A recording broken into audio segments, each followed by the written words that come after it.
Dans le village de l'Espérance, une petite communauté isolée perchée dans les montagnes, vivait Miguel, un garçon aux yeux profonds et tristes, dont l'existence était marquée par le silence du rejet.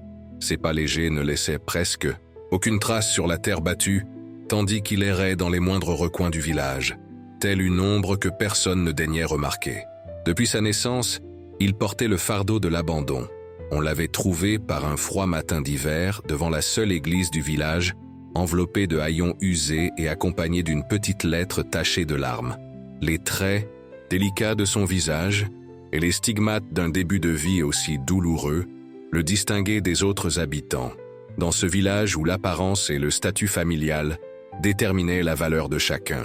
Le village, malgré son nom porteur d'espoir, cachait dans ses ruelles et ses maisons de pierre une adhésion obsessionnelle aux conventions sociales. Les familles aux noms prestigieux occupaient les meilleures propriétés situées au sommet d'une colline, tandis que les moins fortunés luttaient pour préserver leur dignité dans les quartiers inférieurs. Dans cet environnement de division tacite, Miguel n'appartenait à aucun lieu.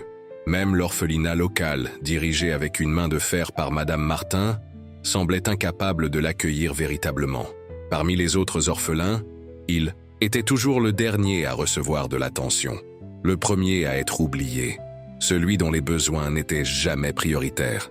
Par les nuits froides, quand le vent transperçait les interstices des murs du dortoir collectif, Miguel se recroquevillait sous de maigres couvertures et fermait fort les yeux, espérant imaginer les bras d'une mère qu'il n'avait jamais connue. Dans ses rêves agités, il voyait un visage embué par la brume du temps, entendait une voix qui chantait doucement et ressentait une chaleur que la réalité ne lui avait jamais offerte. À son réveil, seule l'amertume du matin l'attendait, accompagnée des regards indifférents de ceux qui étaient censés veiller sur lui. Dans l'école improvisée de la communauté, Miguel s'asseyait toujours au fond, tentant de se fondre dans le mur afin d'échapper aux moqueries et aux insultes de ses camarades. Fils de personne, bâtard abandonné, fruit d'une erreur, des mots qui lacéraient plus profondément que n'importe quelle lame, blessant un cœur qui, malgré tout, demeurait étrangement intact dans sa capacité d'aimer. Tandis que les professeurs feignaient d'ignorer les larmes qui s'échappaient parfois de ses yeux, le garçon développait une force intérieure qui surprenait même les anciens du village. Cette force ne jaillissait pas de la colère ou du désir de vengeance, comme on aurait pu s'y attendre naturellement. Elle puisait dans un lieu mystérieux, dans une connexion si profonde avec quelque chose de plus grand que lui, qu'il ne comprenait pas entièrement. Dans ses heures les plus solitaires, Miguel se rendait à la petite chapelle, au bout du village, un lieu presque aussi oublié que lui-même. Là, assis sur le dernier banc en bois usé, il conversait avec Dieu comme s'il s'agissait d'un ami intime. Ses prières ne comportaient aucune formalité, seulement la sincérité brute d'un cœur qui, n'ayant trouvé l'amour sur terre, le cherchait dans le ciel. « Seigneur » murmurait-il alors que le soleil couchant projetait des ombres colorées à travers les vitraux poussiéreux. « Je sais que je ne suis pas comme les autres. Je sais que personne ne m'a voulu. Mais le Seigneur me veut-il? A-t-il un dessein pour moi? Ou ne suis-je qu'une erreur que personne n'a pu corriger ?» Le silence qui suivait ces paroles semblait d'un certain côté accueillant, comme si les anciens murs de la chapelle embrassaient ses doutes et les transformaient en une espérance silencieuse. C'est lors d'un de ces après-midi de prière solitaire que Miguel rencontra Madame Isabelle. Alors que la majorité des habitants du village traitaient le garçon avec mépris, ou au mieux avec indifférence, cette vieille dame aux cheveux blancs et aux mains ridées par le temps l'observait depuis longtemps, discernant en lui quelque chose que les autres ne pouvaient y percevoir. Ce jour-là, le trouvant agenouillé devant l'autel modeste, elle s'approcha à pas lents, s'appuyant sur une canne en bois sombre. « La foi la plus pure, déclara-t-elle d'une voix étonnamment ferme pour son âge avancé, est celle qui naît de la souffrance la plus profonde. » Miguel leva les yeux, surpris par cette présence inattendue. Ses prunelles, humides de larmes non versées, rencontrèrent celles de la vieille dame, des yeux d'un bleu délavé par le temps mais d'une vivacité et d'une intensité saisissantes. « Vous me parlez ?» demanda-t-il, la voix à peine audible. Madame Isabelle esquissa un sourire rempli de plus de chaleur humaine que tout ce que Miguel avait connu durant sa courte existence. « Oui, mon enfant. Avec qui? D'autres auraient eu à parler dans cette chapelle délaissée. Je ne suis pas habitué. Les gens ne me parlent généralement pas. La vieille dame s'assit sur le banc à ses côtés, ses os protestant légèrement sous le poids du temps. Les gens ne voient que ce que leurs yeux limités leur permettent d'apercevoir. Mais cela fait longtemps que je t'observe, Miguel, et je vois plus qu'un simple garçon solitaire. Le cœur du garçon s'accéléra. Comment savez-vous mon nom? Je connais tout le monde ici. J'ai vécu dans ce village plus d'années que je ne voudrais l'avouer. Ricana-t-elle doucement. Mais toi, tu es spécial. Le mot « spécial » résonnait étrangement aux oreilles habituées aux insultes et aux ordres. Miguel baissa la tête, incapable de saisir ce que signifiait d'être considéré comme spécial par quelqu'un. « Tu te trompes, » murmura-t-il. « Il n'y a rien de spécial en moi. Je ne suis que le garçon que personne n'a voulu. » Madame Isabelle tendit sa main ridée et effleura le menton du garçon, élevant doucement son visage pour que leurs regards se croisent à nouveau. « Parfois, » dit-elle avec une conviction évoquant une sagesse ancestrale, « ceux que le monde rejette sont précisément ceux que Dieu choisit pour accomplir ses plus grands miracles. » Quelque chose dans ces paroles parvint à effriter la barrière de douleur que Miguel avait érigée autour de son cœur. Une petite fissure s'ouvrit, laissant passer un rayon d'espoir. Non l'espoir naïf et éphémère de l'enfance, mais une espérance plus profonde et durable, capable de résister aux tempêtes les plus violentes à venir. Dès ce jour, un lien improbable se forma entre le garçon rejeté et la vieille dame respectée. Madame Isabelle avait perdu son mari et ses enfants lors d'une épidémie qui avait ravagé la région des décennies auparavant, et elle vivait seule dans une modeste maison de pierre aux abords du village. Sa propre vie, marquée par des pertes dévastatrices, n'avait pas endurci son cœur. Au contraire, la douleur avait façonné en elle des canaux de compréhension et de compassion que peu étaient capables de percevoir. 3 fois par semaine, Miguel s'échappait de l'orphelinat après avoir accompli ses tâches quotidiennes et se précipitait chez Madame Isabelle. Là, assis autour d'une table en bois patinée par le temps, il partageait un thé aux herbes cueillies dans le petit jardin de la vieille dame et des conversations nourrissant l'âme affamée du garçon. Elle lui contait d'anciennes histoires transmises de génération en génération, sur des hommes et des femmes qui, malgré des adversités apparemment insurmontables, avaient trouvé leur destin divin. « Regarde l'histoire de Joseph », disait-elle en feuilletant du bout des doigts un vieil ouvrage à couverture de cuir, vendu comme esclave par ses propres frères, emprisonné injustement, oublié pendant des années dans une geôle étrangère.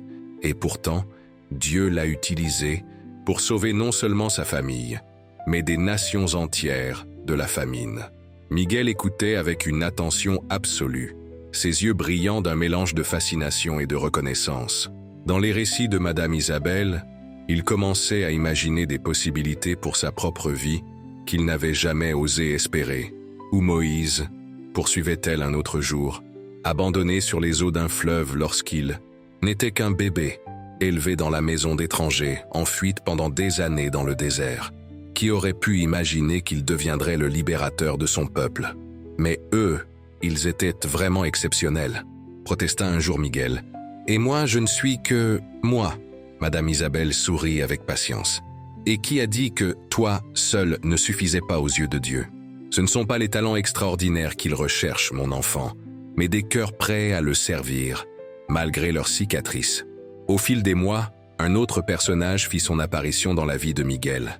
Jean, un jeune menuisier, fraîchement revenu au village après des années d'absence, remarqua le garçon solitaire qui s'asseyait souvent à l'ombre d'un chêne, l'observant travailler. Contrairement aux autres hommes du village, Jean ne paraissait nullement dérangé par la présence silencieuse de Miguel.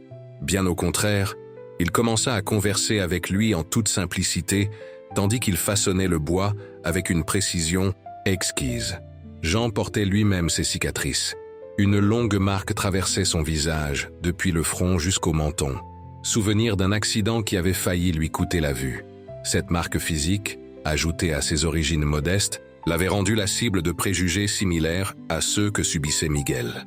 Peut-être pour cette raison, une compréhension mutuelle naquit entre eux, sans qu'aucun besoin de paroles abondantes ne soit nécessaire. « Tu sais, » dit Jean un jour en ponçant soigneusement le bois d'une chaise en construction, « le bois nous enseigne beaucoup sur la vie. » Miguel, fasciné par le rythme habile des gestes, demanda « Comment ça exactement ?»« Regarde cette planche. » expliqua le menuisier en montrant un morceau de bois qui paraissait ordinaire au premier abord.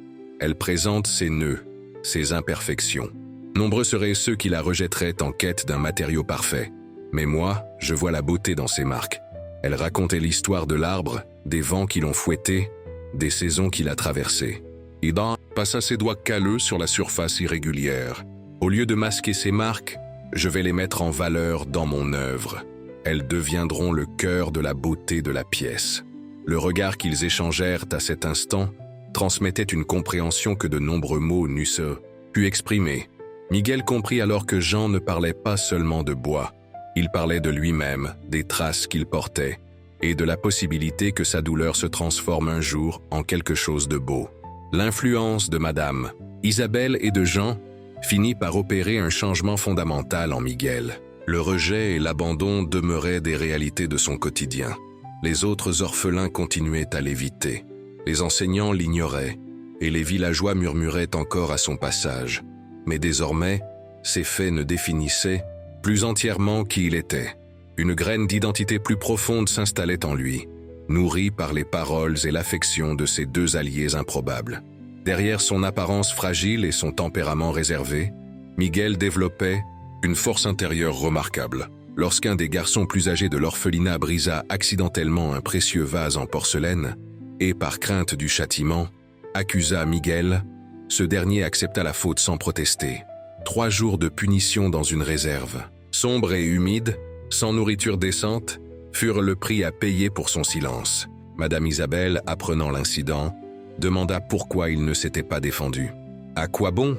répondit simplement Miguel. « Personne ne me croirait contre sa parole. Et puis, il a peur.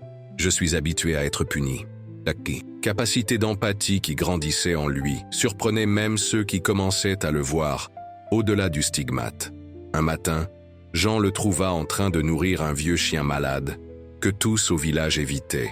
Cet animal pourrait être enragé, le prévint Jean, inquiet. Il peut être dangereux. Miguel caressa doucement la tête du chien qui, étonnamment, semblait tout à fait docile sous son toucher. Il n'est pas enragé, répondit-il avec une certitude inexplicable. Il souffre et a peur. Je connais cela. La vie suivait son cours apparemment normal dans le village de l'Espérance. Les saisons changeaient, les récoltes allaient et venaient, des enfants naissaient, et les anciens s'éteignaient. Miguel eut 12 ans, puis 13, puis 14. Son corps commençait à montrer les premiers signes de la transition de l'enfance à l'adolescence, bien qu'il restât plus petit et plus frêle que les autres de son âge. Mais la véritable transformation s'opérait sur des plans que les yeux ordinaires ne pouvaient percevoir. C'est durant cette période que vinrent ses premiers rêves. Non pas les rêves d'enfants imaginant des avenirs impossibles, mais des visions intenses et vives qui le réveillaient en pleine nuit, le cœur battant, le front perlé de sueur froide. Dans ces visions, Miguel voyait des champs dévastés, des enfants pleurant de faim, des puits asséchés, et une obscurité qui semblait engloutir tout le village. Les images étaient si réelles, si palpables, qu'il se levait souvent dans le dortoir pour errer dans la nuit, vérifiant si l'horreur qu'il avait imaginée se manifestait réellement. Ce ne sont que des cauchemars, assurait Jean lorsque Miguel, hésitant, lui relatait ses visions troublantes, le résultat de tout ce que tu as enduré. Mais Madame Isabelle, en entendant les détails de ses rêves, pâlissait visiblement. Ses mains tremblantes cherchaient un appui sur la table qui les séparait. « Ce ne sont pas de simples rêves », murmura-t-elle finalement. « Ce sont des avertissements. » Le regard confus de Miguel la poussa à continuer, d'une voix basse et urgente. « Il y en a eu d'autres avant toi, Miguel. Des gens rêvaient déjà de ce qui allait arriver. Ma propre grand-mère possédait ce don, ou cette malédiction, selon qu'on y regarde. Elle avait prédit la grande inondation qui avait détruit la moitié du village il y a 100 ans. Personne ne l'avait cru, jusqu'à ce que les eaux arrivent. Un frisson parcourut l'échine du garçon. « Vous voulez dire que ce que je vois dans mes rêves va se réaliser ?» L'aîné soupira profondément. « Je n'en suis pas certain, mais je sais qu'il ne faut jamais ignorer un avertissement d'où qu'il provienne. » Les mois suivants apportèrent une inquiétude grandissante, tant pour Miguel que pour le village de l'Espérance. Le printemps, qui éclatait habituellement en couleurs et en parfums dans les champs alentours, semblait cette fois anormalement sec. Les agriculteurs scrutèrent le ciel avec inquiétude, remarquant l'absence de pluie censée nourrir les semences fraîchement plantées. Les anciens se grattaient la tête, se rappelant la dernière fois que la saison avait été aussi aride. Mais le véritable désarroi commença lorsque les premières plantes dévoilèrent les signes d'une maladie inconnue. Tout débutait par de petites taches noires sur les feuilles, qui se propageaient rapidement, dévorant la plante jusqu'à n'être plus qu'un squelette desséché et sombre. Le phénomène se répandit à une vitesse alarmante, de l'un à l'autre champ comme s'il animait d'une vie propre. « C'est un châtiment », déclara le père Thomas, lors d'un sermon tendu dans l'église désormais remplie d'habitants inquiets. Un signe que nous nous sommes détournés des voies divines. Alors que les adultes débattaient de théories et cherchaient des explications, Miguel constatait que le désastre se déroulait exactement comme dans ses rêves. Les taches noires dans les champs, le jaunissement prématuré des feuillages, le regard désespéré des cultivateurs, tout suivait le scénario macabre qui avait envahi ses songes. Rapidement, la pénurie alimentaire commença à toucher sérieusement la communauté. Les réserves, accumulées au fil des années, s'amenuisaient à vue d'œil. Des familles entières commencèrent à souffrir de la faim. Le marché, autrefois vibrant et coloré, se transforma en un lieu où se livraient d'intenses luttes pour obtenir les maigres denrées disponibles. Les prix montaient en flèche, rendant les vivres inaccessibles aux plus démunis. L'orphelinat, qui dépendait de la charité des villageois et d'un modeste potager, fut l'un des premiers lieux à subir la pleine force de la crise. Les repas, déjà maigres en temps normaux, se firent encore plus rares. Miguel, le cœur serré, observait les plus jeunes enfants pleurer de faim durant la nuit, leurs visages pâles et leurs regards vides rappelant douloureusement son propre passé.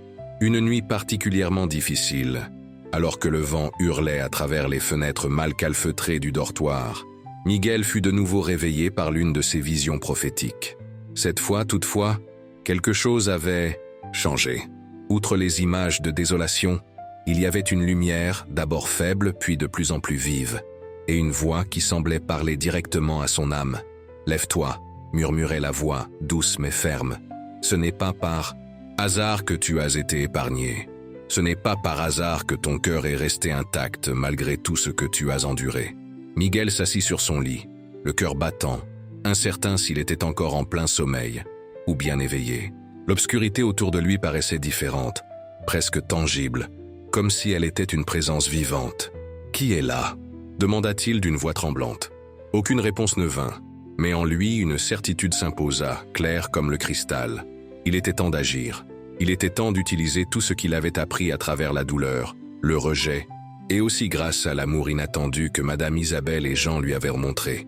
Le lendemain matin, avec une détermination qui surprit lui-même, Miguel alla voir Madame Martin, la directrice de l'orphelinat. « Il faut que je parle au conseil du village », déclara-t-il d'une voix habituellement timide, désormais ferme et résolue. La femme sévère ricana avec dédain. « Le conseil ? Et pourquoi écouterait-il un orphelin insignifiant comme toi ? Parce que je sais comment nous pouvons survivre à cette épidémie, répondit-il simplement. Je sais ce qu'il faut faire. Quelque chose dans la conviction du garçon fit hésiter Madame Martins. Après un bref moment de réflexion, elle haussa les épaules. Fais ce que tu veux, je doute qu'il te laisse même entrer dans la salle du conseil. Mais, à la surprise de tous, y compris de lui-même, sa demande de s'adresser au conseil fut acceptée. Plus tard, il découvrirait que Jean était intervenu en sa faveur, convainquant certains membres influents de lui accorder quelques minutes, plus par curiosité que par un réel espoir de solution. Par un après-midi nuageux, Miguel se retrouva face aux 8 hommes et 2 femmes qui composaient le conseil du village de l'Espérance. Assis autour d'une grande table en chêne dans la salle principale de la mairie, les conseillers l'observaient, l'expression oscillant entre un scepticisme à peine caché et une hostilité manifeste. Alors, commença le conseiller, « Auguste, un homme corpulent à la barbe grisonnante qui présidait la séance, nous avons appris que tu avais une solution à notre crise. Nous t'écoutons. » Miguel prit une profonde inspiration. Un instant, l'ancienne incertitude menaça de le submerger. Qui était-il pour être là? Un orphelin sans nom, sans famille, sans instruction formelle, face aux dirigeants de la communauté. La voix de Madame Martin résonnait dans son esprit. Un orphelin insignifiant, Mais alors il se souvint des paroles de Madame Isabelle, du regard confiant de Jean, et surtout de la voix entendue dans son rêve. Il redressa la tête et commença à parler, sa voix gagnant en assurance à chaque mot. « La peste qui ravage nos récoltes n'est pas un châtiment, déclara-t-il. C'est une épreuve qui ne teste pas tant notre foi que notre capacité à agir en communauté. Nous nous sommes trop glorifiés, trop divisés, les riches du sommet, les pauvres d'en bas. Certains ont tant, d'autres si peu. » Des murmures de malaise parcoururent la salle, mais Miguel continua, poussé par un courage qu'il ne soupçonnait pas posséder. « Dans mes rêves, j'ai vu ce qui allait arriver. Le pire est encore à venir, mais j'y ai aussi découvert la solution. » Il fit une pause et regarda droit dans les yeux de chacun des conseillers. « Nous devons unir tout ce que nous avons, non seulement notre nourriture, mais nos savoirs, nos compétences, notre main-d'œuvre. Les familles du sommet possèdent des granges inoccupées, des outils inutilisés et des ruisseaux sur leurs terres qui n'ont pas encore tari. Les familles des quartiers inférieurs ont des mains laborieuses, des savoirs anciens sur des plantes résistantes à la sécheresse, sur comment extraire l'eau de lieux arides. » La conseillère Hélène, une femme d'âge moyen aux yeux vifs, se pencha vers l'avant. « Tu suggères que nous partagions nos biens, que nous ouvrions nos propriétés privées ? Je suggère, répondit Miguel avec une sérénité étonnante pour son jeune âge, de nous rappeler que nous sommes un seul village, que la souffrance de l'un est celle de tous, que la faim qui tue un enfant dans les quartiers pauvres finira par atteindre les demeures des riches. » Le silence qui suivit fut dense, chargé d'espoir et de réflexion. Certains conseillers échangèrent des regards intrigués, d'autres restèrent impassibles. « De belles paroles », finit par dire le conseiller Auguste, « mais les mots ne remplissent pas les ventres vides. Que proposes-tu concrètement ?» Miguel détailla alors son plan, fruit de ses rêves mystérieux et des discussions de Madame Isabelle sur les anciennes pratiques communautaires d'un village autrefois uni, avant que la fierté et les divisions sociales ne s'instaurent. Il parla de la création de cuisines collectives où les maigres denrées disponibles pouvaient être sublimées par la préparation commune. Il expliqua comment construire de petits réservoirs d'eau pour capter la rosée du matin et la rare pluie. Il décrivit des méthodes de culture alternatives que Jean lui avait enseignées lors de ses années loin du village. Mais par-dessus tout, Miguel insista sur l'importance de l'union, de faire tomber, ne serait-ce que temporairement, les barrières invisibles séparant les habitants du village de l'Espérance. Si nous restons ainsi, divisés et préoccupés uniquement par notre survie individuelle, nous périrons tous. Ensemble, nous avons encore une chance. Lorsque Miguel eut terminé, la salle demeura dans un silence pesant, non pas oppressant comme auparavant, mais réfléchi et porteur d'espoir. La conseillère Hélène prit enfin la parole, sa voix, désormais dénuée d'arrogance. « Comment pouvons-nous être sûrs que ton plan fonctionnera ?» Miguel jeta un regard par la fenêtre vers les champs dévastés par la peste. « Nous ne pouvons rien garantir, » admit-il sincèrement. « Mais nous savons ce qui arrivera si nous restons inactifs. » Le débat qui s'ensuivit dura des heures. Finalement, Miguel fut remercié après sa présentation, mais il resta assis sur les marches de pierre à l'extérieur du bâtiment, attendant.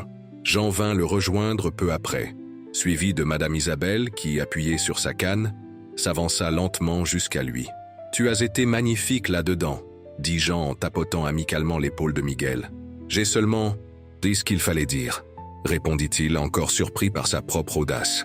Madame Isabelle sourit, ses yeux brillants d'un mélange de fierté et d'inquiétude. « Quoi qu'il décide, tu as accompli ton rôle. Tu as montré le chemin. Maintenant, c'est à eux de choisir de le suivre. » Alors que le soleil se couchait, les portes de la salle se rouvrirent enfin. Le conseiller Auguste réapparut. Son visage fatigué, mais les yeux étincelants d'une détermination renouvelée. « Miguel, » appela-t-il, « le conseil souhaite te revoir. » De retour dans la salle, Miguel retrouva les conseillers debout, une nouvelle énergie emplissant l'atmosphère. « Nous avons décidé, » annonça Auguste, « de mettre en œuvre ton plan. Non pas parce que nous croyons aveuglément aux rêves et aux présages, mais parce que nous reconnaissons la sagesse pratique qui se cache derrière tes propositions. » La conseillère Hélène s'avança alors. « Il nous faut quelqu'un pour coordonner les efforts, pour servir de liaison entre nos différentes parties du village. » Miguel hocha la tête, imaginant déjà ce rôle. « Nous aimerions que ce soit toi », ajouta-t-elle. Le choc se lisait sur le visage du garçon. « Moi? Mais je ne suis qu'un. Un orphelin ?» interrompit Auguste en esquissant un léger sourire. « Peut-être est-ce précisément parce que tu n'appartiens à aucune famille influente, parce que tu n'as ni alliance ancienne, ni rancœur enracinée, que tu es le mieux placé. Et surtout, tu as montré une compréhension du village, dans son ensemble que beaucoup d'entre nous, dans notre confort, ont perdu au fil des années. » Les jours qui suivirent furent marqués par une activité intense au sein du village de l'Espérance. Sous la direction improbable de Miguel et avec le soutien grandissant du conseil, la communauté se mit à se réorganiser. Les premières mesures rencontrèrent des résistances, notamment chez les familles les plus aisées, qui devaient ouvrir les portes de leurs propriétés, partager des ressources accumulées depuis des générations, et travailler côte à côte avec ceux qu'ils considéraient autrefois comme inférieurs, suscitant tensions et ressentiments. Mais à mesure que la faim et le désespoir s'accentuaient, même les plus réticents commencèrent à reconnaître la sagesse du plan de Miguel. Les cuisines communautaires, érigées dans les quartiers centraux du village, permettaient une répartition plus équitable des maigres denrées disponibles. Des systèmes d'irrigation improvisés, fondés sur le savoir des agriculteurs les plus expérimentés, commencèrent à sauver quelques récoltes de la destruction totale. Peu à peu, quelque chose d'extraordinaire se produisit. Les barrières sociales, si rigidement entretenues depuis des générations, se dissolvaient face à un besoin commun. Des femmes issues de la haute société travaillaient désormais aux côtés de laveuses dans les cuisines collectives. Des agriculteurs prospères apprenaient des techniques ancestrales auprès de vieux paysans qui n'avaient jamais foulé leur domaine. Au cœur de cette transformation se trouvait Miguel, le garçon rejeté que désormais tout le monde recherchait. Sa faculté de naviguer entre les différentes classes sociales, d'écouter sincèrement les préoccupations de chacun et de proposer des solutions créatives à des problèmes apparemment insolubles, se révéla être un don précieux et rare. Madame Martin, qui autrefois rejetait Miguel, finit par dire un soir « Jamais je n'aurais imaginé dire cela, mais il semble y avoir quelque chose de spécial chez ce garçon après tout. » Les mois passèrent, et bien que la situation restât critique, des signes de redressement apparaissaient. Certaines zones, traitées par des méthodes alternatives élaborées de manière collective, montraient les premiers signes d'une véritable renaissance. La famine extrême fut contenue et aucune vie ne fut perdue à cause de la disette. Un exploit notable compte tenu de la gravité de la crise. Plus important encore, la transformation se produisait au sein des cœurs des habitants du village de l'Espérance.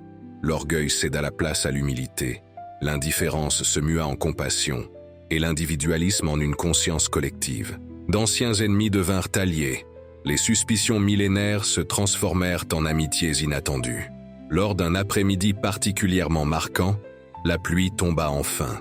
Ce n'était pas une violente tempête tant redoutée, mais une pluie douce et persistante qui pénétrait profondément dans la terre asséchée. Hommes, femmes et enfants sortirent dans les rues, levant leurs visages vers le ciel, sentant chaque goutte comme une bénédiction sur leur peau. Certains pleurèrent de soulagement, d'autres riaient comme des enfants. Miguel resta immobile, au centre de la place, laissant l'eau emporter les larmes silencieuses qui coulaient sur son visage. « C'est un signe », murmura Madame Isabelle à ses côtés, la voix tremblante d'émotion. « Un signe que nous avons fait le bon choix. » Jean, qui était devenu pour Miguel comme un grand frère durant ces mois de crise, serra son épaule avec force. « Non », corrigea-t-il doucement, « c'est un signe qu'il a fait le bon choix pour nous tous. » La pluie continua pendant 3 jours et 3 nuits. Lorsqu'elle cessa enfin, les champs commencèrent à montrer les premiers signes d'un véritable renouveau. Les taches noires qui avaient ravagé les récoltes s'atténuaient, et dans certains endroits, de jeunes pousses vertes émergeaient de la terre humide, des symboles d'un espoir qui, il y a quelques mois, semblait inexistant. La vie dans le village de l'Espérance ne serait plus jamais la même. Les cuisines collectives, initialement mises en place en cas d'urgence, devinrent des lieux de rencontre et de convivialité permanents. Les familles aisées, qui avaient auparavant ouvert leurs demeures à contre-cœur durant la crise, organisèrent désormais des festivités de récolte où chacun était le bienvenu, quelle que soit sa position sociale. Le système d'irrigation collectif, né de la nécessité, s'élargit et se perfectionna, bénéficiant à l'ensemble de la région. Plus profondément encore, la transformation opérait sur les cœurs. D'anciens préjugés, si ancrés qu'ils semblaient constituer la pierre angulaire du village, se délitèrent face à un besoin commun. Les enfants riches et pauvres jouaient ensemble sur les places rénovées. Les anciens du haut et du bas se retrouvaient pour partager histoires et remèdes traditionnels. Des mariages entre familles, autrefois séparées par l'invisible barrière de la classe sociale, ne furent plus des scandales, mais des célébrations de l'unité retrouvée. Au centre de cette métamorphose, Miguel trouva enfin sa place. Il n'était plus l'orphelin, le bâtard, le garçon que personne ne voulait. Il était simplement Miguel, le jeune dont la sagesse, née de la souffrance, avait sauvé le village de l'espérance, non seulement de la faim, mais aussi de sa propre rigidité autodestructrice.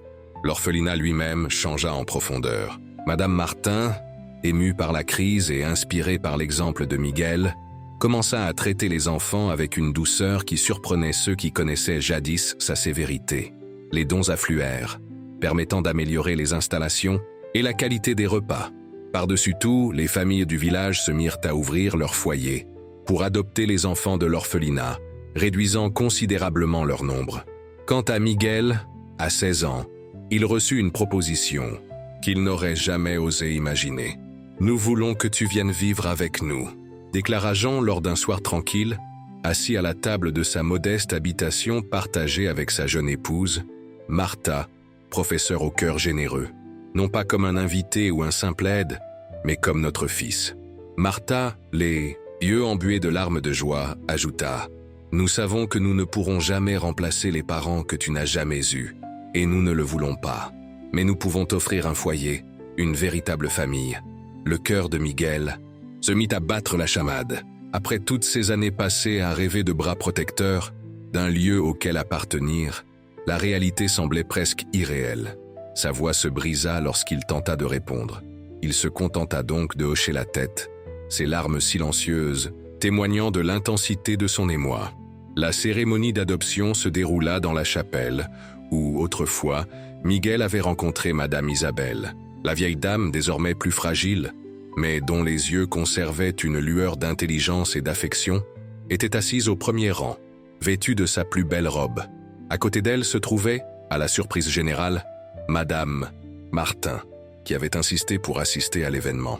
Le père Thomas, dont l'attitude envers Miguel avait radicalement évolué depuis l'époque où il prêchait le châtiment divin, célébra une cérémonie simple mais émouvante. Lorsque la partie solennelle fut achevée, il invita Miguel, désormais libéré du stigmate d'orphelin, à prononcer quelques mots. Debout devant la congrégation composée de presque tous les habitants du village, Miguel observa les visages familiers, ceux qu'il avait jadis rejetés et qui maintenant le regardaient avec respect, voire avec un véritable amour. Il prit une profonde inspiration, rassemblant les pensées qui débordaient en lui. « Toute ma vie, commença-t-il, j'ai rêvé d'une famille, d'avoir des parents qui m'aimeraient, d'un lieu où je pourrais enfin appartenir. » Sa voix, autrefois hésitante, gagna en assurance au fil de ses mots. Aujourd'hui, ce rêve se réalise d'une manière que je n'aurais jamais imaginée.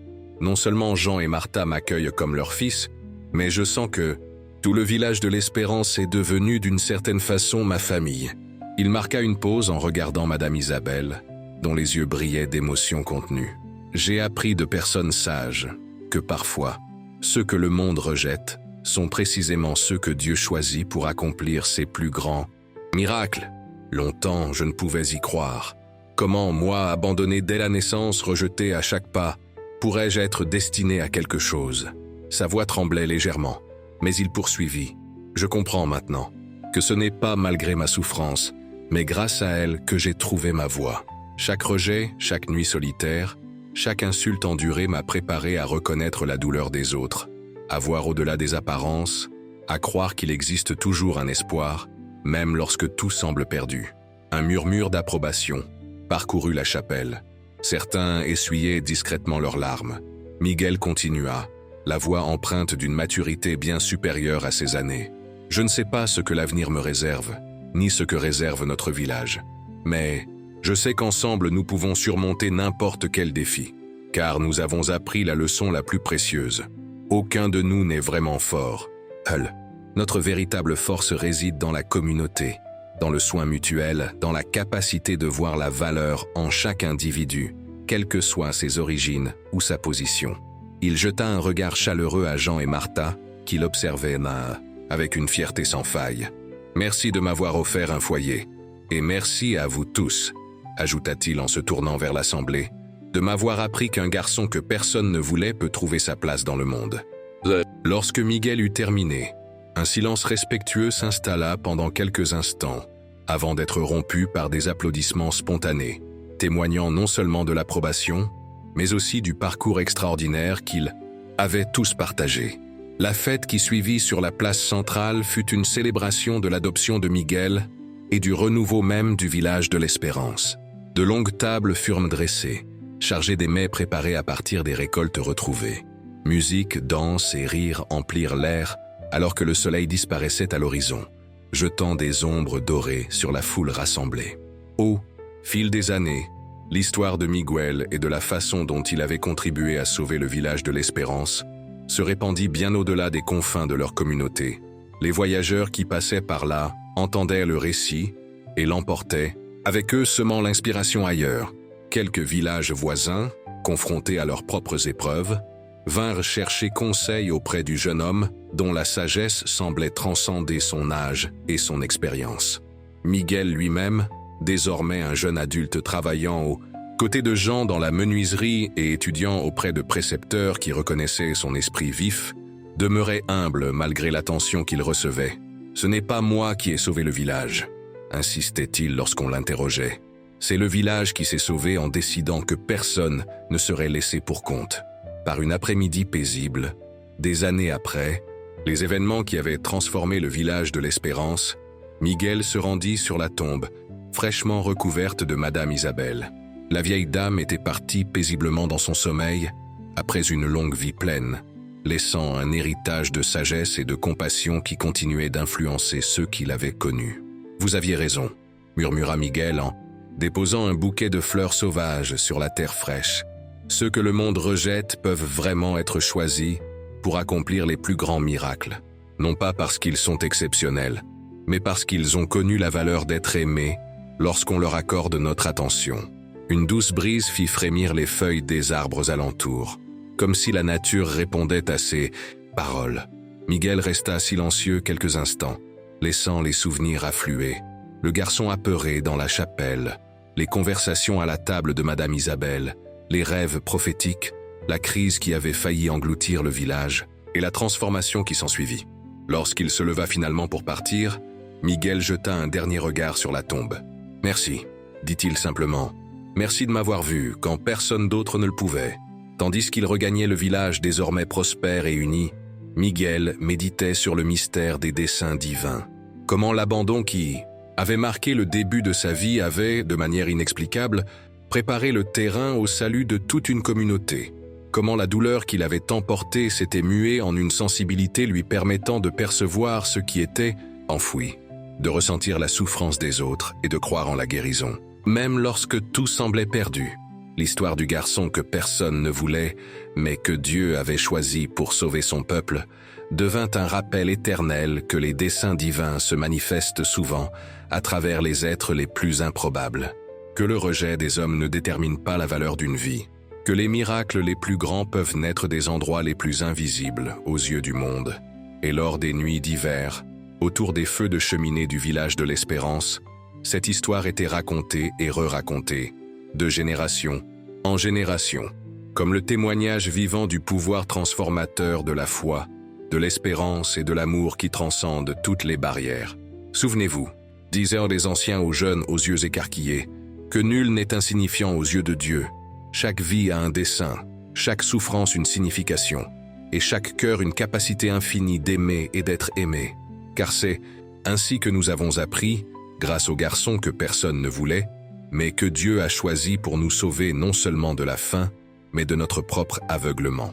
Ainsi, l'histoire de Miguel devint plus qu'un souvenir du passé, elle fut une lumière guidant l'avenir, un rappel permanent que lorsqu'une communauté s'unit autour des valeurs de compassion, de solidarité et de respect mutuel, aucun défi n'est insurmontable.